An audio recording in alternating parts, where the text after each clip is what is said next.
mbokki internet yi ngir ngeen di man di jot vidéo yi bàyyeekoo fii ci Morolan TV dangay bës fii ñu bind s'abonner boo noppee teg ci cloche bi. salaamaaleykum wa rahmatulah monsieur Serigne Ndiaye. waaleykum salaam wa rahmatulah. ñu ngi leen ni tey nga ñëwoon ci gàmmu Colobane Thiombane tey nan nga ñëwee ci gàmmu gi. waaw ginnaaw bi ma sante yàlla. julli ci Seydina Muhammad sallallahu alayhi wa sallam maa ngi leen di nuyu mbokku internet Morolan bi ak téléspectateurs yi di sant bu baax ci li yàlla boole ci bés bi mu nekk bésu diine mu nekk bésu sant yàlla mu nekk tamit bésu dox mbokk donc tànk yooyu yëpp ñoo ñu fi indi tey ñu ñëw fi Maam Moor di suñu wëllëri mënuñu woon bañ a taxaw ci bëtam mu doon mbégte ci ñun ndaxte am yàlla leneen lu dul suñu diine te kuy woote diine tamit woote lii jëme ci yàlla foofu am neneen lu dul jàppale leen loolu wuy leen ci woote boobu loolu moo indi tànk yi tey. waaw gannaaw si loolu gis nañ ne presque délégation politicien yëpp mën nañ ne teew nañ fa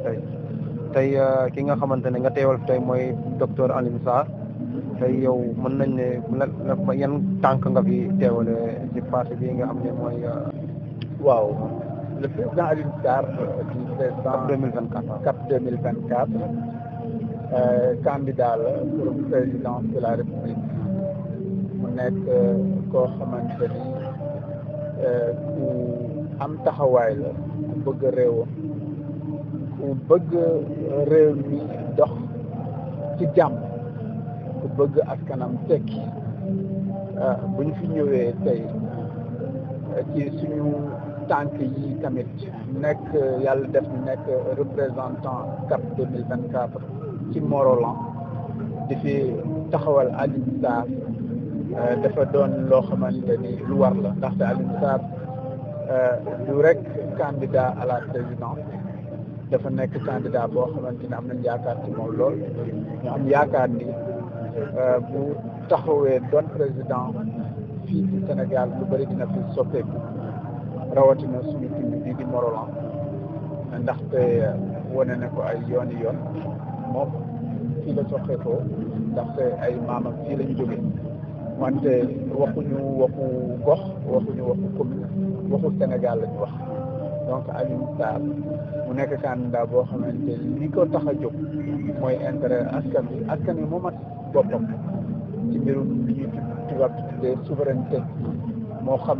souveraineté économique la moo xam souveraineté alimentaire la moo xam souveraineté politique tamit ba tax suñu taxawaay fii xëj na tey bésu gàmm la bu wante kuy wax waxu politique tamit da ngay wax loo xam ne dafay jëmale askan wi ci kanam donc loolu foofu doguma la sax mën nañ ne wax loo xam ne day jëmal askan wi ci kanam parce que dëkk bii nga xamante ne sëñ Alfahima Thiombane moo ko sant ci Colobane Thiombane ñi gàmm tey yaa ngi nii fii tey ci Colobane Thiombane te amul courant amul électricité xëy na yéen ñi nga xamante ni yéen la yàlla dénk na leen ay as ci côté boobu noonu tey nan nga ban jàngat nga ci am. jàngat bi ñu ci am rek mooy ni Sénégal waroon am ay citoyens de première classe ak ay citoyens de deuxième classe li ma bëgg wax foofu mooy nit ñi nekk ci taax yi ak nit ñi nekk ci dëkk yi ñooy kaw ga ñoo war a tolloo ci li état bi di servir ay citoyens donc c'est tout à fait anormal dëkk boo xamante ni lépp lu ko yàlla mën a jagaleel ci énergie muy naaj muy ngelaw muy ndox muy yeneen source d'énergie am na ko warul am benn gox bu nekk Sénégal bu amul électricité donc lii ñuy joytu la surtout dëkk bu mel nii kilifa diina bu mag ci Sénégal samp ko wax dëgg yàlla de ñu toogoon ci état moom ñu bàyyi situation bu mel nii muy perdurer merci beaucoup jërëjëf. Morolan TV, la chaîne de toute l'actualité nationale et internationale en temps réel.